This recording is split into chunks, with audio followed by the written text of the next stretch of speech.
Barry Hutchinson on the right-hand side driving down, puts a ball into Liam Delap. He uses his head to get it towards the goal, but Mark Flecken, the Brentford goalkeeper, gets it and brings it to ground. Ipswich 0, Brentford 0. Lively start at Molineux, Will Perry. Yeah, Wolves 0, Brighton 0. The old gold shirts glittering in the West Midlands sunshine here at Molineux. Some nervy moments from Wolves at the back. A lovely cross across the 6-yard box from Estepinian was put behind for a corner from a Wolves point of view. And the Wolves midfielder, João Gomez, had a problem with his left knee really early on in the first minute as Wolves come close at the other end. And it's Guedes who's gone close for the home side. But yeah, it was Matt O'Reilly who's gone right through João Gomez in the early stages on his standing leg. No card given, but a painful one for the Brazilian. These former Celtic players, Jason, you've always got to be on your toes. Afternoon, Chris. Wolves 0, Brighton 0. You absolutely have. You never know when they're going to strike. You, Chris? No, you don't. Actually, I saw I saw the challenge from O'Reilly on Gomez. I think in fairness to O'Reilly, he slipped into that, and that's maybe why he didn't see yellow.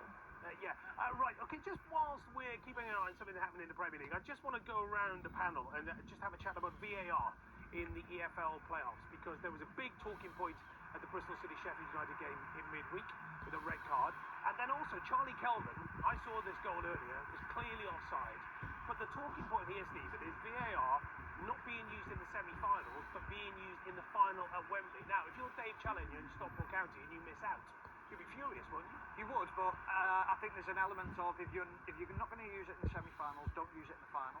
If you're going to use it in the final, use it in the semi-finals. I think it's got to be all or nothing. It has to be that way. I think when you look at the Bristol City one now, they're effectively out of the tie, and you're looking at that thinking, well, that's so difficult and so tough to take. The decision might have stood. It might have been subjective. It's always subjective. But when you look at that, and then the offside today is clearly offside, it'll be bitterly disappointing. So yeah, it's all or nothing. I totally agree with Stephen. All or nothing. I think Anita will probably feel the same. The Bristol City Sheffield United one, I actually think they came to the right. It was a red card. Yeah, it was. Yeah, absolutely. Yeah. But with regards to today, you're spot on. Stockport don't go through now. They're going to always go back to that, point of, why is VAR not in the semi if it's there for the final? Just going back to the Bristol City game as well, you can understand why Liam Manning, because he made a point about the referee, wasn't happy about who was refereeing and spoke to Kevin Friend about that. But watching it where I was watching at home, I was thinking, I don't understand why everyone's moaning here. That's a clear red card.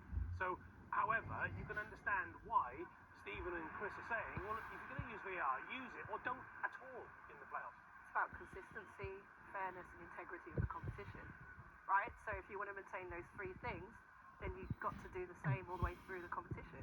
And then that's what it comes down to for me. We understand why it's being used at Wembley, because it can be used in terms of the technology. So we understand that. However, if you don't get to the final because of a contentious decision, you can understand why a manager or players would be furious. 100% you can. It's so infuriating, but then it just goes back to that element of you haven't used it all season. Why suddenly bring it in just for one game? However, are you, all three of you, consistently saying you'd rather have a wrong decision in the final and semi-final? I understand that point, yeah. I think Anita sort of nailed it really in terms of what you're asking for as a player or manager of a club, consistency. So there you go. So if it's in the final, it should be in the semi-final. End of. Good debate, though. Thank you very much. Let's go to St Mary's. Stephen Wyatt.